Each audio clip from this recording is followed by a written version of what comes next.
অনন্তনাগের সন্ত্রাস বিরোধী অভিযান চলাকালীন শহীদ বাংলার দুই সন্তান। শহীদ ল্যান্স নায়ক সুজয় ঘোষ।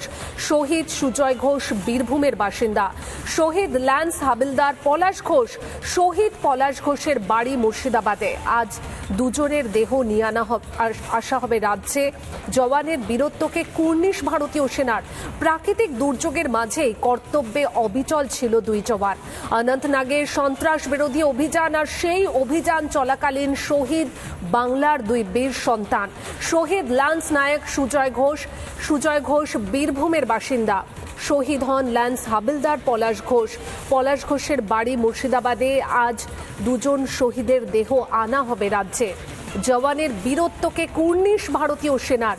প্রাকৃতিক দুর্যোগ, কিন্তু তার মধ্যেই নিজেদের কর্তব্যে অবিচল ছিল এই দুই জওয়ান।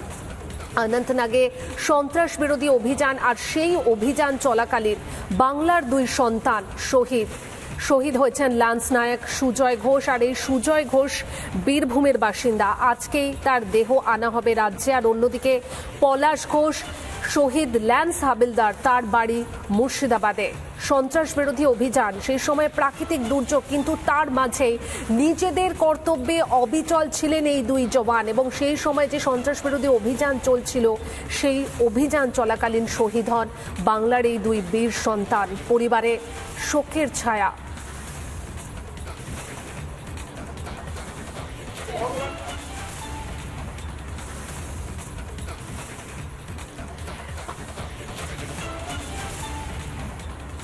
অনন্তনাগে সন্ত্রাস বিরোধী অভিযান চলাকালীন বাংলার দুই বীর সন্তান শহীদ। আমাদের প্রতিনিধি ইন্দ্রাশিস এই মুহূর্তে এক শহীদ জওয়ান যে তার বাড়িতে রয়েছেন, শহীদ পলাশ ঘোষের বাড়ি থেকে আমাদের প্রতিনিধি রয়েছেন।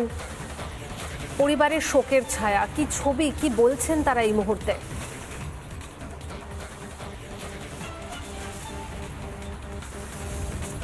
একদমই, দেখো এই মুহূর্তে রয়েছে মুর্শিদাবাদের হরিহরপাড়ায় রুকনপুর এলাকা, এবং যেখানে এই শহীদ জওয়ান পলাশ ঘোষের বাড়ি, তার বাড়িতে এই মুহূর্তে আমরা রয়েছি। অনন্তনাগে সন্ত্রাস বিরোধী লড়াই চলাকালীন তার মৃত্যু হয়েছে। বাড়ির ভেতরে কিন্তু এই মুহূর্তে কান্নায় ভেঙে পড়েছেন পরিবারের যারা লোকজনেরা রয়েছেন, যারা আত্মীয় পরিজন রয়েছে, তারা কিন্তু প্রত্যেকেই এই মুহূর্তে কান্নায় ভেঙে পড়েছে। সেই ছবিটাই কিন্তু এখানে দেখা যাচ্ছে। আমি একটু বাড়ির ভেতরের দিকে যাওয়ার চেষ্টা করব, কথা বলার চেষ্টা করব। তবে এই মুহূর্তে কিন্তু গোটা পরিবার জুড়ে একেবারেই কিন্তু শোকের কান্নার রোল নেমে এসেছে। এবং পরিবারের লোকজন তারা যেটা বলছেন যে এই ঘটনা তারা কোনোভাবেই মেনে নিতে পারছেন না বলে একেবারে পরিবারের লোকজন দেখা যাচ্ছে। আমি ছবি দেখানোর চেষ্টা করবো। এই মুহূর্তে বাড়িতে কিন্তু দেখা যাচ্ছে কান্নায় ভেঙে পড়েছেন পরিবারের লোকজন। আজকে বিকেল বেলাতে কিন্তু তার দেহ এসে পৌঁছবে বাড়িতে, এবং তার যা পরিজনেরা রয়েছেন তারা কিন্তু এই মুহূর্তে এসে পৌঁছেছেন, এবং এই ঘটনা তারা কোনোভাবেই কিন্তু মেনে নিতে পারছেন না। আমি একটু যাওয়ার চেষ্টা করবো, কথা বলার চেষ্টা করবো। উনি মা তো, একটু আমি ভেতরের দিকে ঢুকবো। বলছি যে কি হয়েছে, কি শুনলেন, কি খবর এসে পৌঁছলো আপনাদের কাছে? একজন এসেছিল খবর দিতে, ওইটা শুনেছি। বাবা কি বোমাকে কি বলেছে সবাইকে কি আমি জানি না, আসতে দেখেছি। বাবা আমার ধন গেছে। আজকে কখন দেহ এসে পৌঁছলো? 3টের পরে দেহ। খবর পেলেন আপনারা?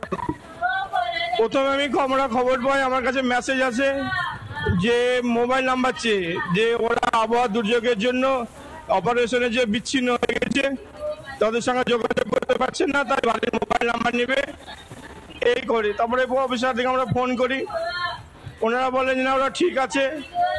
আমার মনে তারপরে কালকে আমাকে সকালবেলায় অফিসাররা ফোন করে বললো যে না আপনার ভাই আইসিইউতে আছে। আইসিইউতে বাস্তবে ছিল না, বাস্তবে ডেথ হয়ে গিয়েছিল।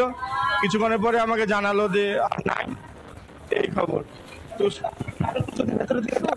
তুমি দেখতেই পাচ্ছ পরিবারের লোকজন তারা কিন্তু এই প্রতিনিধি ইন্দ্রাশিস যে ছবি তুলে ধরলো, কান্নায় ভেঙে পড়েছে পরিবার। আর অন্যদিকে সুজয় ঘোষের বাড়ি থেকে আমাদের আরেক প্রতিনিধি মনোরঞ্জন রয়েছে।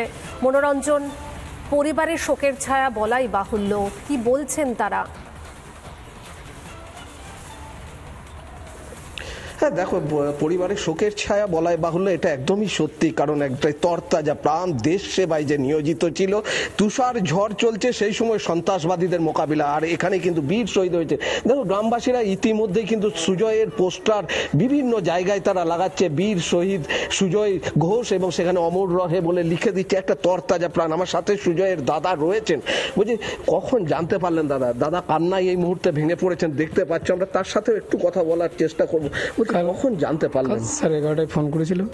ফোন করার পরে জানা হয়েছিল যে ভাই আইসিইউতে ভর্তি আছে। তারপরে ঠিক 1:30 নাগাদ ফোন আছে, তখন সিও সাহেব ফোন করেছে সুজয় আমাদের মধ্যে আর নেই।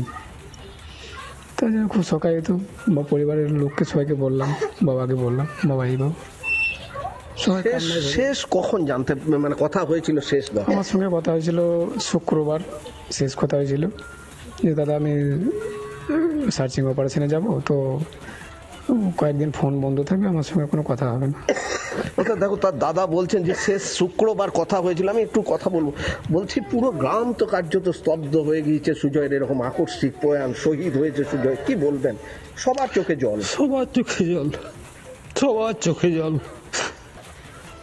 এত সুন্দর একটা ছেলে, গোটা গ্রাম তাকে ভালোবাসতো, ও ভালোবাসতো।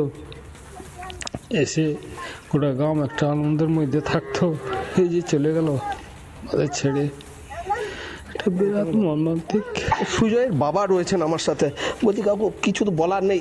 এই ব্যথা আপনার, আমাদেরও কোনো ভাষা নেই।